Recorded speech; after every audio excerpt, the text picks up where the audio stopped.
आरती Sanskrit YouTube channel और मैं मनीष शर्मा आप सभी का हार्दिक स्वागत करता हूं हमारे इस वीडियो में। और हम अध्ययन कर रहे हैं संस्कृत विषय का और पिछले 10 वीडियो से हमारा जो टॉपिक चल रहा है वो है अनुवाद का टॉपिक। और अनुवाद की हर वीडियो के स्टार्टिंग में हमने आपको बताया है कि अनुवाद का मतलब होता है कि एक भाषा का दूसरी भाषा में बदलाव कर देना। अनुवाद के टॉपिक को हमने क्रम से पढ़ा, लिंग, वचन, पुरुष, काल, क्रिया जिसे हमने धातु कहा, शब्द रूप, सर्वनाम शब्द रूप और कारक। कारक के जब हमने अध्ययन किया तो हमने आपको कारक के स्टार्टिंग में बताया कि जो क्रिया के साथ सीधे तौर पे जुड़ा होता है वही कारक होता है। परिभाषा बताई क्रियान्वितम कारकम, ठीक है।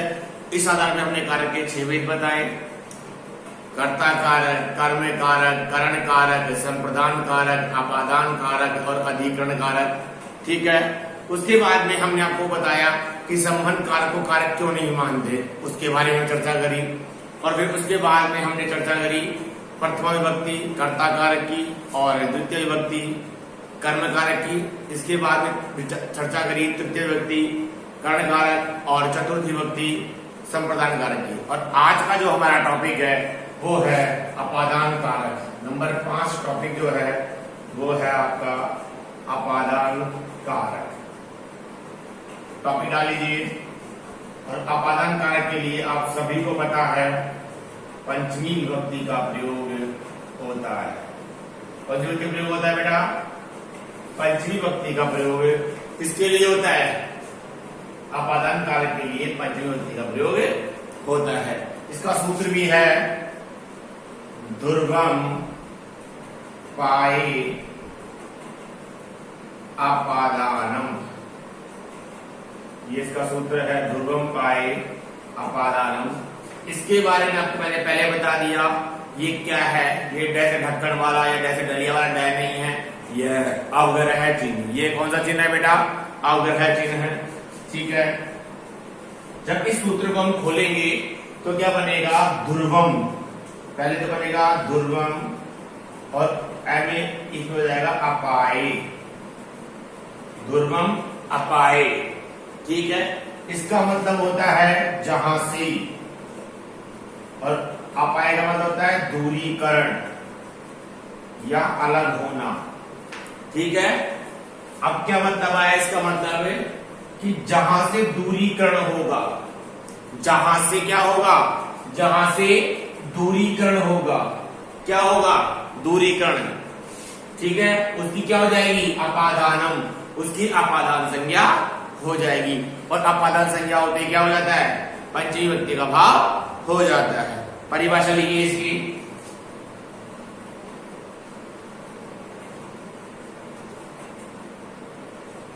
जहां से दूरीकरण होगा, जहां से दूरीकरण होगा उस कारक की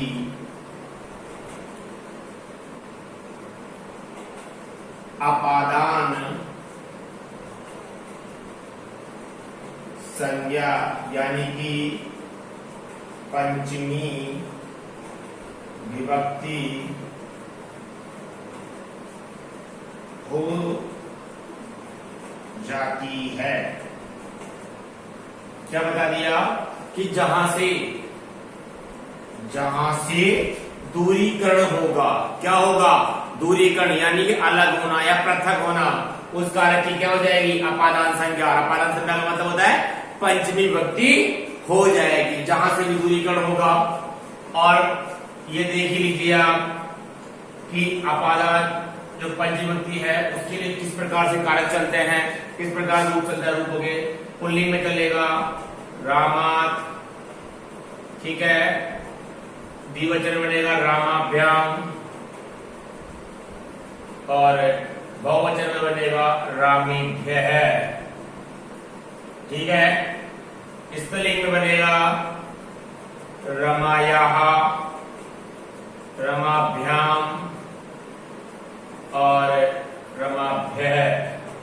ये बनेगा इसका स्त्रीलिंग में रूप तो बनेगा रमाया रमाभ्याम रमाभ्य, और पुल्लिंग में बनेगा रामात रामाभ्याम रामीभ्य। अब इसके उदाहरण देखिए जहां से दूरीकरण होगा। मैंने लिखा पेड़ से पत्ता गिरता है, पेड़ से पत्ता गिरता है। ठीक है, क्या लिखा? पेड़ से पत्ता गिरता है। अब क्या बताएंगे? जहां से दूरीकरण होगा। अब हमें पत्ते का दूरीकरण कहां से हो रहा है? पत्ते का हो रहा है दूरीकरण, और जो स्थान है तो पेड़ से हो रहा है, किसका? पत्ते का, जो गिर रहा है वहां से, तो उसका दूरीकरण हो रहा है ना।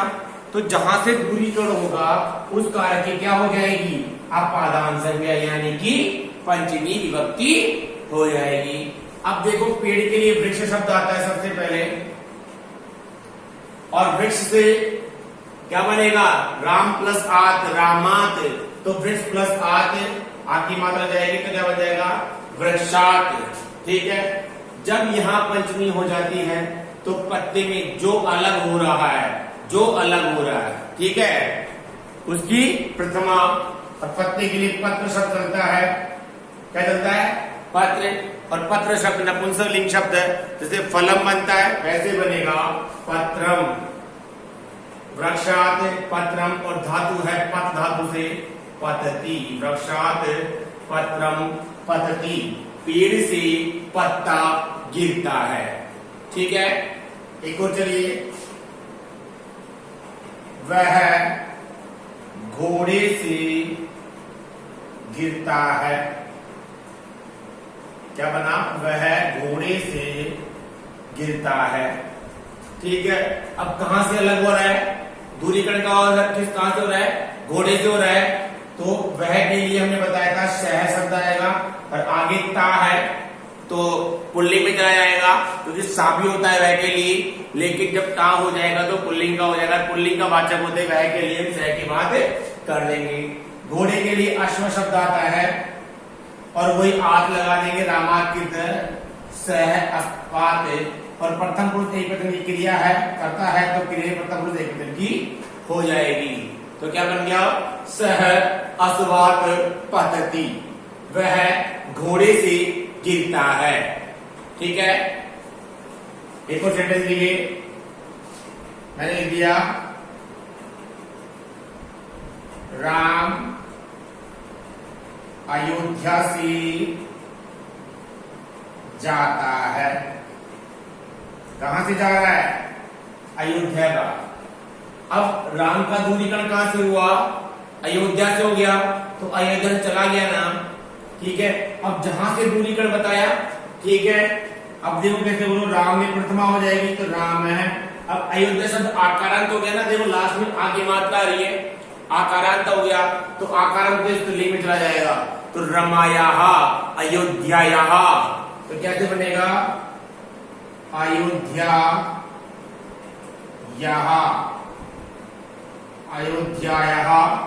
एक वचन आ जाएगा, गच्छति, जाने के लिए गच्छता तो गच्छति बन जाएगा। तो क्या बना? राम है अयोध्यायाः गच्छति, राम अयोध्या से जाता है। ठीक है, आया समझ में? तो क्या सीखा हमने इसमें कि जहां से दूरीकरण होगा, जहां से भी दूरीकरण होगा, जिस स्थल से दूरीकरण होगा, उसकी क्या हो जाएगी? उसकी पंचमी विभक्ति अर्थात अपादान कारक उसका हो जाएगा। ठीक है, लिखिए, फिर आगे चलते हैं।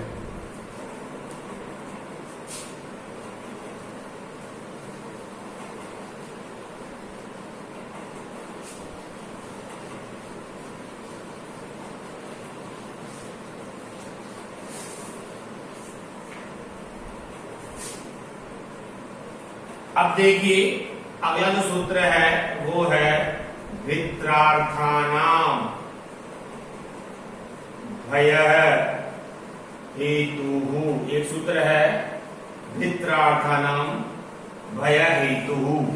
ठीक है, अब भी का मतलब, इसको खोलेंगे सूत्र को, तो भी और त्राण, भी और त्राण। भी का मतलब होता है भय, और त्राण का मतलब होता है रक्षा करना। भी का मतलब तो होता है भय और त्राण का मतलब क्या होता है? रक्षा करना। ठीक है कि भी त्रा अर्थानाम, कि भी और त्रा के अर्थ में, त्रा के अर्थ में भय हेतु, हेतु का मतलब होता है कारण, हेतु का मतलब क्या होता है? कारण। और भय का मतलब होता है भय। भी और त्राण इन अर्थों में जो भय का कारण होगा ना, जो डर का कारण होगा, उस कारण की क्या हो जाएगी? उस कारण की तृतीया विभक्ति, सॉरी उस कारक की पंचमी विभक्ति हो जाएगी। लिखो इसकी परिभाषा। ये दोनों धातु हैं, इन दोनों धातुओं के योग में, धातुओं के योग में, इन दोनों धातुओं के योग में जिससे भय होगा तथा जिससे रक्षा की जाएगी, उस पद की पंचमी विभक्ति हो जाती है, उस पद की पंचमी विभक्ति हो जाती है। क्या बता दिया? भी और त्रा, ये दो धातुओं के योग में जिससे वह होगा और जिससे क्या होगा? जिससे रक्षा की जाएगी, उस पद की क्या हो जाएगी? उस पद की पंचमी विभक्ति हो जाएगी। एक एक देखते हैं विस्तार से। सबसे पहले लिखिए भी धातु, इसका मतलब होता है भय। जब भय का कारण होता है तो ये धातु रूप चलती है। जब कैसे? विवेती, विवीत है। देखो मैं इसलिए लिख रहा हूं क्योंकि ये धातु ये आपको आती नहीं है, इसलिए मैं पहले लिख देता हूं आपके लिए जो सूटेबल और जो हो जाएगा। विवेती, विवीत, विभ्यति। एक वचन में ये रूप बनेगा, द्विवचन में ये बनेगा, बहुवचन में ये रूप बन जाएगा। ठीक है, अब लिखिए। मैंने लिखा वह शेर से डरता है। क्या लिखा? वह शेर से डरता है। अब डरने का कारण क्या है? शेर, जो क्या बता दिया? जिससे भय होगा, जो भय का कारण होगा, जो भय होगा, जिससे भय होगा। तो भय किससे है? शेर से भय हो रहा है। तो शेर के लिए, शेर के लिए कौन सा चलता है? शेर के लिए संस्कृत भाषा में सिंह शब्द चलता है। कौन सा शब्द चलता है? सिंह शब्द शेर के लिए इसमें चलता है। ठीक है, वह के लिए ता है आ गया तो पुल्लिंग का वाचक है। स है। शेर के लिए सिंह शब्द से सिंह बन गया, पुल्लिंग एक वचन है तो आत हो जाएगा। आगे मात्रा आता है सह, सिंगात। अब इसके अनुसार क्रिया का निर्धारण विवेदी, सह सिंघात विवेदी। वह शेर से डरता है। ठीक है, आगे चलिए अगला देखते हैं। मैंने लिखा चोर पुलिस वाले से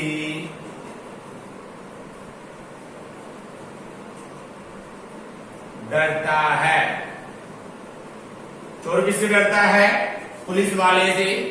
भय का कारण कौन है? पुलिस वाला। और पुलिस वाले के लिए पहले बताया था कौन सा शब्द आता है? आरक्षक। कौन सा शब्द आता है? आरक्षक। चोर की प्रथमा हो जाएगी जब इसका रूप बनाएंगे संस्कृत में तो क्या बनेगा? चौर है। क्या बनेगा? चौर है। और आरक्षक लिख देंगे, पंचमी कर देंगे क्योंकि भय का कारण पुलिस वाला है। आरक्षक आत लगा देंगे, आरक्षकात। और एक वचन है तो क्या बन गया? विवेती। ठीक है, कोई दिक्कत आया? कि जो भय का कारण होगा, यहाँ पे शेर जो है वो भय का कारण है और यहाँ पुलिस वाला क्या है बेटा, चोर की भय का कारण है। तो जिससे भी भय होगा उसकी क्या हो जाएगी, उसकी पंचमी विभक्ति हो जाएगी। ठीक है,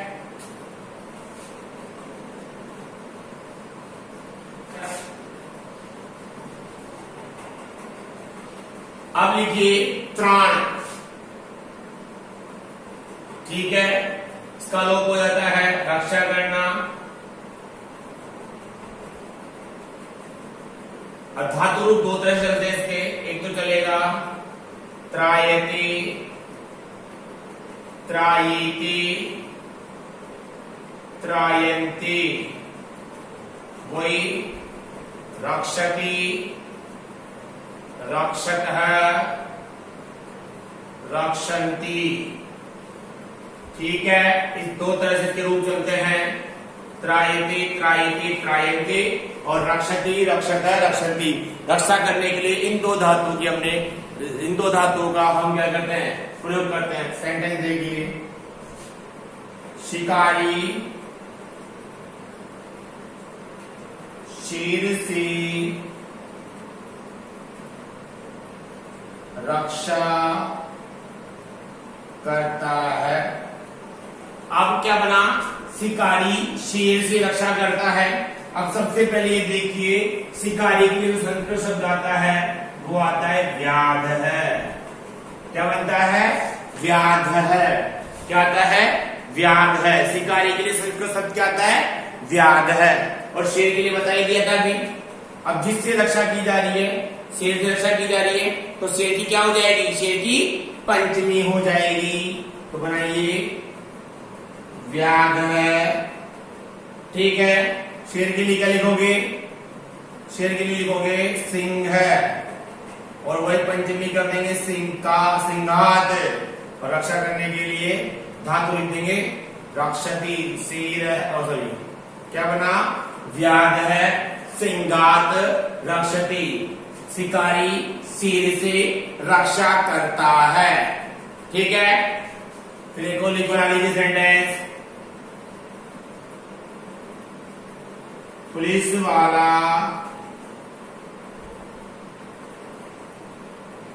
चोर से रक्षा करता है। ये सेंटेंस आ गया कि पुलिस वाला चोर से रक्षा करता है। पुलिस वाले के लिए क्या शब्द है, आरक्षक, आरक्षक है। अब जिससे रक्षा की जा रही है चोर से, तो चौर की पंचमी तो क्या बन जाएगा, चौ, रात। और धातु पहले रक्षक देख ली, तो अब क्या लिखेंगे, त्रायते। जो भी फीलिंग दो दोनों में से लिखे, जो बेटर आपको याद होती है वो लिखिए। ये कोई जरूरी नहीं है कि मैंने एक में रक्षक कर दिया था, एक में त्रायते कर दिया, तो आप दोनों में अलग अलग करें, नहीं, ये कोई जरूरी नहीं है। जो धातु रूप, चाहे रक्ष धातु, रक्षति, रक्षक, रक्षन्ति या त्रायते, त्रायति, त्रायन्ति, जो आपको बिल्कुल क्लियरिफिकेशन के साथ हो वो धातु लिखते, आपका सेंटेंस सही हो जाएगा। ठीक है, आप इसको लिखिए। बता दिया क्या कि जो भय का कारण होगा, जिससे रक्षा की जाएगी, उसकी पंचमी विभक्ति हो जाती है। लिखिए, फिर आगे चलते हैं।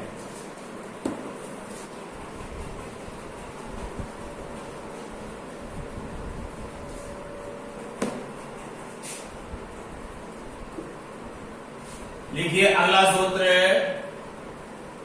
आख्यातो पयोगी। ये सूत्र इसका, आख्यातो पयोगी। आगे समझ में, इसका मतलब है कि आख्यात उपयोगी। आख्यात का मतलब नियम पूर्वक, नियम पूर्वक। आख्यात का मतलब क्या होता है, नियम पूर्वक।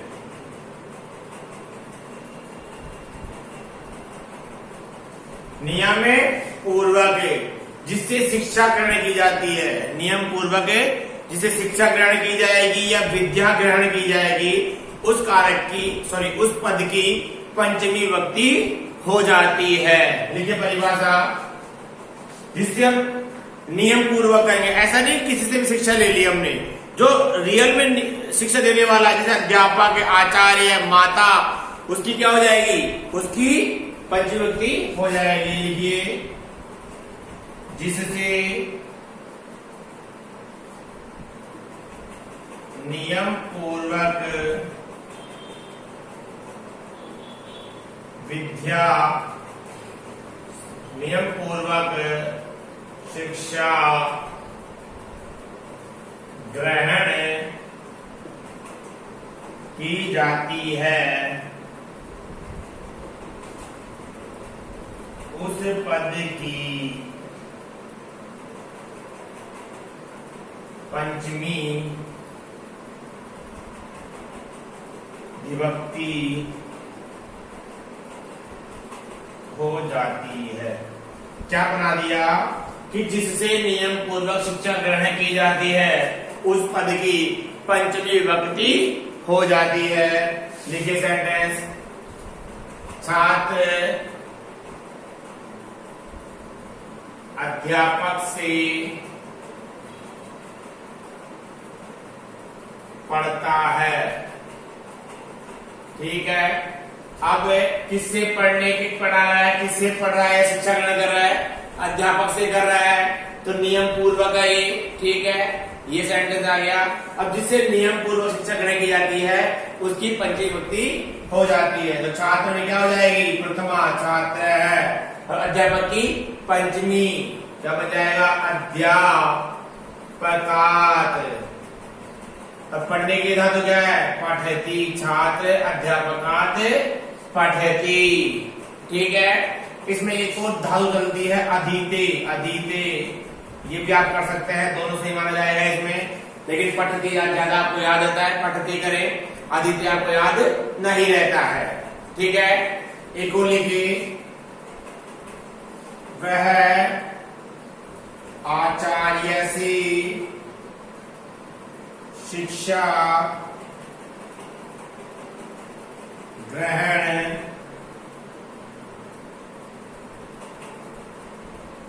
करता है। वह आचार्य से शिक्षा ग्रहण करता है। वह के लिए स लिख दिया, स है, और जिससे कर रहा है आचार्य, तो आचार्य के लिए आचार्य शब्द ही आता है, तो क्या बन जाएगा, आचार्यात। शिक्षा ग्रहण करने के लिए शिक्ष धातु से शिक्षयति, क्या बन जाएगा, शिक्षयति, या वही चीज अधीते, दोनों एक ही बात है, दोनों में से कुछ भी कर सकते हैं। ठीक है, शिक्षयति भी कर सकते हैं और अधीते भी कर सकते हैं। वह आचार्य से शिक्षा ग्रहण करता है, सह आचार्यात, आचार्यात शिक्षयति या अधीते, वह आचार्य से शिक्षा ग्रहण करता है या। ठीक है, तो क्या करोगे, शिक्षयति या अधीते लिख लेंगे। लिखिए, फिर आगे चलते हैं। है अगला, जुगुप्सा विराम प्रमादार्थानाम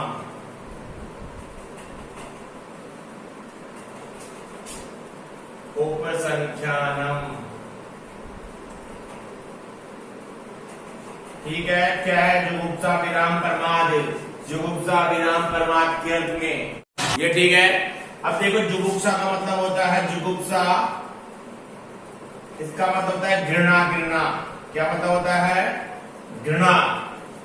ठीक है, विराम का मतलब होता है रुकना या ठहरना। ठीक है, और प्रमाद का मतलब होता है आलस करना। प्रमाद का मतलब क्या होता है, आलस करना।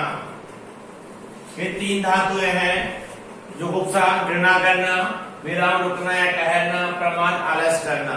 ठीक है, लिख लीजिए, इन धातुओं के योग में,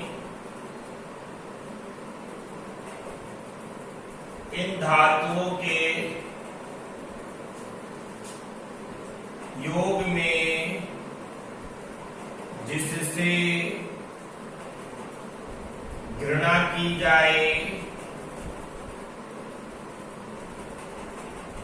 जिससे ठहराव हो तथा जिससे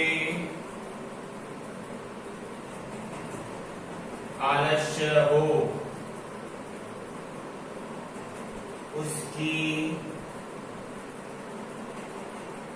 पंचमी विभक्ति हो जाती है।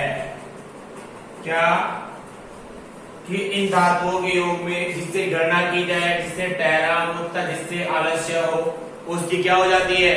उसकी पंचमी हो जाती है, पांचवी विभक्ति हो जाती है। अब देखिए एक एक से सेंटेंस करते हैं। सबसे पहले जुगुप्सा भी लेते हैं। ठीक है, घृणा धातु कैसे बनेगी इसकी वो देखिए। ये बनेगी जुगुप्सते, ऐसे बनेगी जुगुप्सिते और जुगुप्सन्ते। इस प्रकार रूप बनेंगे इसके, जुगुप्सते, जुगुप्सिते, जुगुप्सन्ते। ठीक है, बनाइए। देखिए मैं बनाता हूं पहला सेंटेंस। सीता गीता से घृणा करती है। क्या सीता गीता से घृणा करती है? अब किससे घृणा की जा रही है? गीता से घृणा की जा रही है, तो गीता की क्या बन जाएगी? गीता की पंचमी बन जाएगी और सीता की तो प्रथमा रह जाएगी। तो सीता, अब गीता की पंचमी क्या रहेगी? गीतायाः। गीता के साथ में याहा जोड़ देंगे, सीता गीतायाः। और घृणा करने के लिए धातु कौन सी आएगी? जुगुप से, प्रथमा एक वचन, तो क्या बन जाएगा? जुगुप्सते। ठीक है, क्या बना? सीता गीतायाः जुगुप्सते। सीता गीता से घृणा करती है। ठीक है, गणेश गणेश से घृणा करता है। सुरेश गणेश से घृणा करता है। किससे घृणा हो रही है? गणेश से घृणा हो रही है। ठीक है, तो बनेगा गणेश की क्या हो जाएगी? पंचमी सुरेश है। गणेश को किया, आगे क्या लगा दिया? ड्रामात, गणेशात। क्या बन गया? जुगुप्सते। इसी प्रकार बना। ठीक है, देखिए कि सुरेश गणेशात जुगुप्सते। सुरेश गणेश से घृणा करता है। ठीक है, लिखिए, फिर आगे चलते हैं।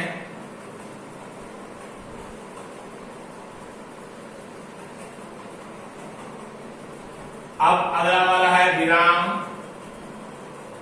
विराम का मतलब होता है रुकाव या ठहराव। ठीक है, ये दो चीज होगी इसकी। अब कैसे बनेगा? धातु डलेगी इसकी, विरमति, विरमतः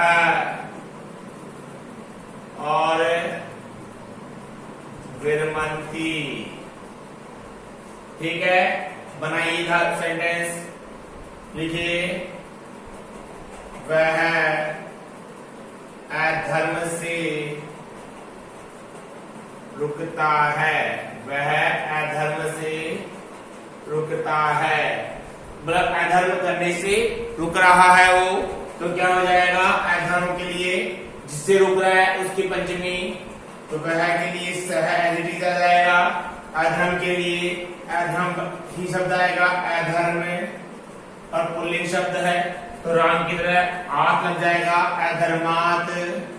रुकने के लिए विरमति, विधातु से, क्योंकि राम सुरेश है, प्रथम पुरुष एक वचन का है, तो रुकने के लिए क्या बन जाएगा? विरमति। वह अधर्म से रुकता है।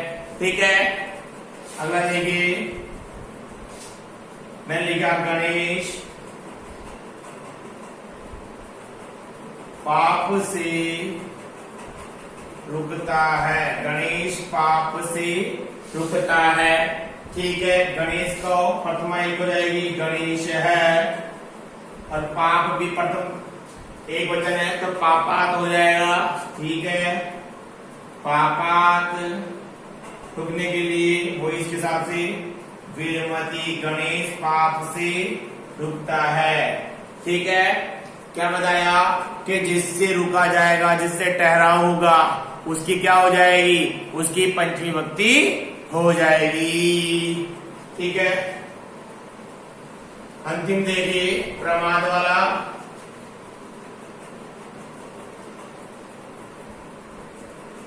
प्रमाद का मतलब होता है आलस। प्रमाद का मतलब होता है आलस करना।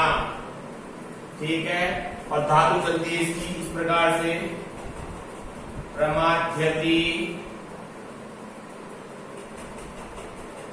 प्रमाध्यत है, प्रमाध्यन्ति। ठीक है, क्या बना, प्रमाध्यति, प्रमाध्यत है, प्रमाध्यन्ति। ठीक है, इस प्रकार हो चलेंगे। अब इसका सेंटेंस देखिए,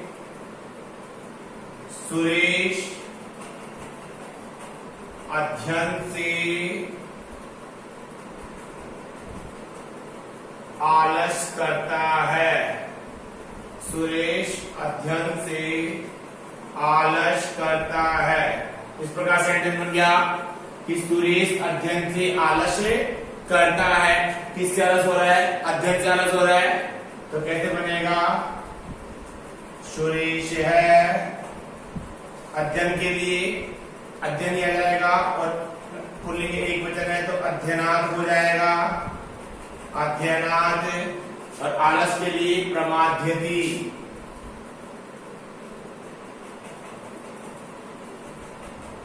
ठीक है, कि सुरेश है, अध्ययनात् प्रमाध्यति। सुरेश अध्ययन से आलस करता है। कोई दिक्कत? फिर आगे देखिए एक और सेंटेंस, गणेश धर्म से आलस करता है। यह सेंटेंस गणेश धर्म से आलस करता है। ठीक है, तो कैसे बनेगा, गणेश है, वही पंचमी एक वचन, धर्मात् प्रमाध्यति। आया समझ में? क्या समझ में आया कि जिससे घृणा की जाएगी, जिससे रुका जाएगा और जिससे आलस किया जाएगा, उन धातुओं के योग में क्या हो जाएगी, उन धातुओं के योग में पंचमी विभक्ति हो जाती है। ठीक है, लिखिए, फिर आगे चलते हैं। चलिए रेस करते हैं।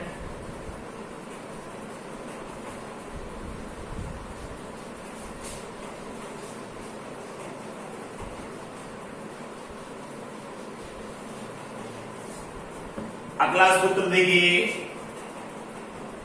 भूव है, प्रभव है। भू है, प्रभव का मतलब, प्रभव मतलब धातु होती है, भू धातु।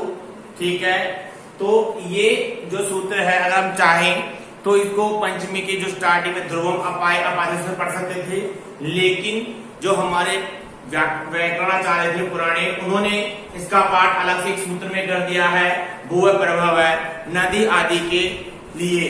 तो लिख लीजिए, भू धातु के योग में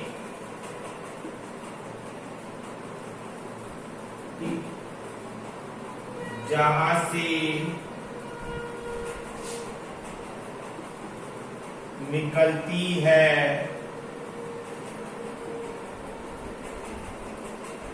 उस स्थल की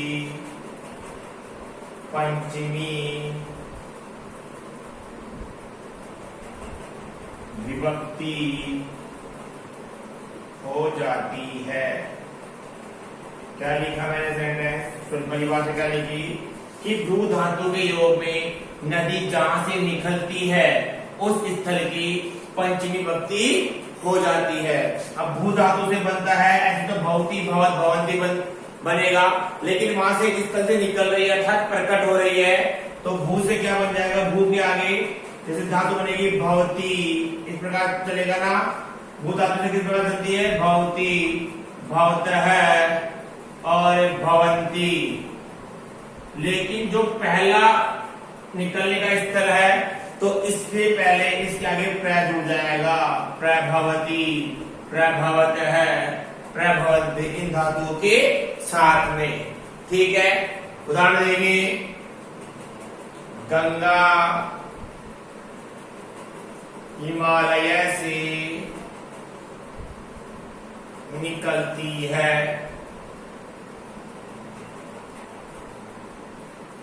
ये सेंटेंस आया, गंगा हिमालय से निकलती है, कि उस स्थल की, क्या बताया, धातु की नदी जहां से निकलती है उस स्थल की।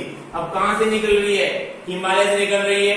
अगर हम चाहते हैं तो ध्रुव अपाय अपादान में भी भाई हिमालय से अलग हो रही है ना, कोई दिक्कत थोड़ी थी, लेकिन इसका अलग से पाठ कर दिया गया। तो कैसे लिखोगे, गंगा प्रथमा हो जाएगी, हिमालय पंचमी, आत बन जाएगा हिमालयात, हिमालयात।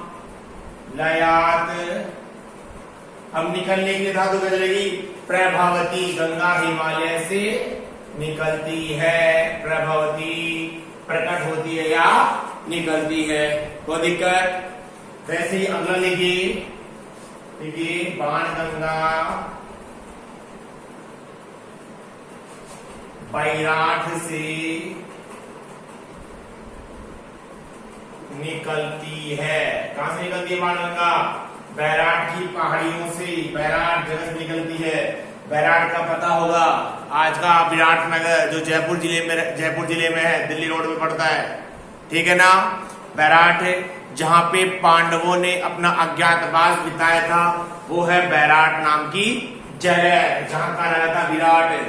ठीक है, तो कैसे बनेगा, बाणगंगा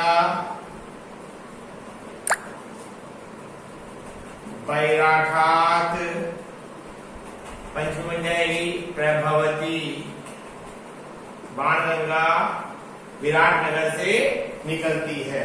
ठीक है, इसी के साथ ये यही खत्म होता है, यही समाप्त होता है कि जितनी भी नदियां होगी उनका जो निकलने का स्थल होगा उन सभी की पंचमी विभक्ति हो जाएगी। इस धातु के योग में, भू धातु के योग में उन सभी की पंचमी विभक्ति हो जाती है। कोई दिक्कत, लिखिए, आगे चलते हैं।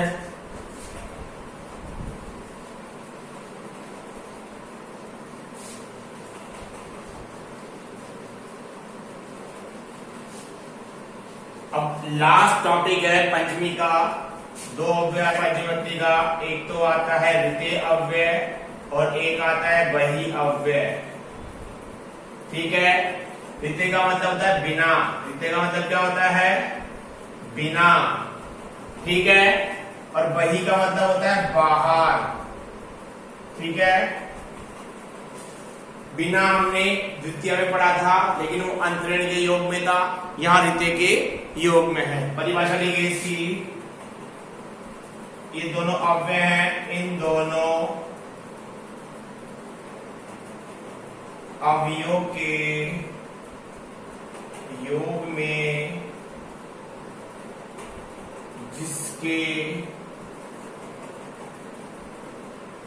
बिना का भाव हो तथा जिसके बाहर का भाव हो उस पद की पंचमी विभक्ति हो जाती है। उस पद की क्या हो जाती है, पंचमी विभक्ति हो जाती है। क्या बता दिया कि ऋते का मतलब बिना और बही का मतलब बाहर, कि इन दोनों पदों के योग में, इन दोनों अवयवों के योग में जिसके बिना का भाव हो और जिसके बाहर का भाव हो, उसकी क्या हो जाती है, उसकी पंचमी विभक्ति हो जाती है। कोई दिक्कत, चलिए लिखिए आगे, एक एग्जाम्पल लिखिए। सबसे पहले ऋते लिख लीजिए, ऋते का मतलब होता है बिना, बनाइए। मैंने लिखा श्याम के बिना गणेश नहीं जाता है। अब देखिए काफी बच्चों का कन्फ्यूजन होगा, सर बिना तो हमने द्वितीय पढ़ लिया अंतरण के योग में, कोई बात नहीं। अगर आपको ब्रैकेट में करके दे दे कि द्वितीय का प्रयोग करना है या अंतरण का करना है, जो भी आपकी फीलिंग्स होगी आप उसका प्रयोग करें। लेकिन हाँ याद रखना कि जब आप द्वितीय का प्रयोग करेंगे तो जिसके बिना का भाव होगा उसमें पंचमी करेंगे, ठीक है ना। कौन सी करेंगे? पंचमी। और अंतरण का करेंगे तो जिसके बिना का भाव होगा उसकी द्वितीय विभक्ति करेंगे। ये विशेष रूप से ध्यान रखना, ठीक है। अब जैसे मैं बताऊंगा, अब किसके बिना का भाव है? शाम के बिना का भाव है तो शाम की पंचमी, तो कह जाएगा शामात, ठीक है। और बिना के लिए ऋते अव्यय का प्रयोग करेंगे, शामात ऋते। गणेश के लिए गणेश में प्रथमा हो जाएगी गणेश है। नहीं के लिए न अव्यय का प्रयोग है न। जाने के लिए गच्छति। शामात ऋते गणेश है न गच्छति। शाम के बिना गणेश नहीं जाता है, ठीक है। लिखिए अगला, देखिए सीता के बिना कविता नहीं पढ़ती है। सीता के बिना कविता नहीं पढ़ती है, ठीक है। अब कैसे बनाओगे इसको? सीता की पंचमी सीतायाः, बिना के लिए ऋते अव्यय का प्रयोग ऋते। कविता नहीं के लिए न अव्यय का प्रयोग पढ़ती है, मतलब पठती। सीतया सीतायाः ऋते कविता न पढ़ती, अर्थात जिसके बिना का भाव होगा उसकी ऋते अव्यय के योग में उसकी क्या हो जाएगी? पंचमी विभक्ति हो जाएगी, ठीक है। लिखो, फिर आगे चलते हैं।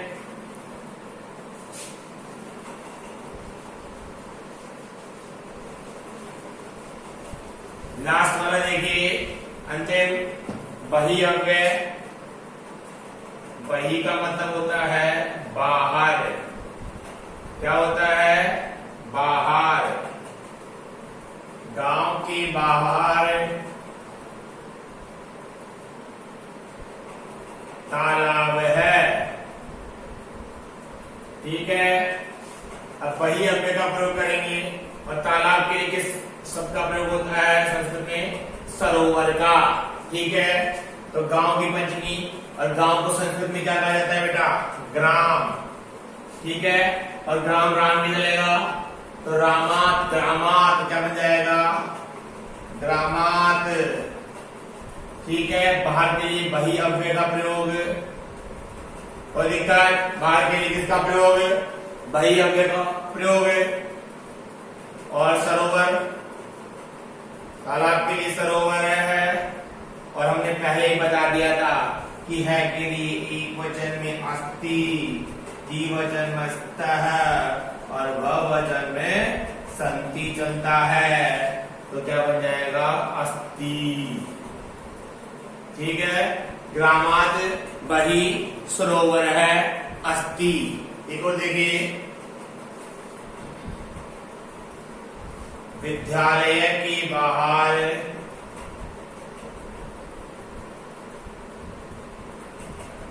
बाजार है। क्या लिख दिया? विद्यालय के बाहर बाजार है। अब कंफ्यूजन, बाजार को क्या कहते हैं? तो लिख लीजिए, बाजार को संस्कृत में कहते हैं आपणम। क्या कहेंगे? आपणम, ठीक है। अब किसके बाहर की बात हो रही है? विद्यालय की, तो विद्यालय की पंचमी हो जाएगी, तो क्या बन जाएगा? विद्यालया प्लस आद, विद्यालयाद। बाहर के लिए बही अव्यय का प्रयोग कर देंगे।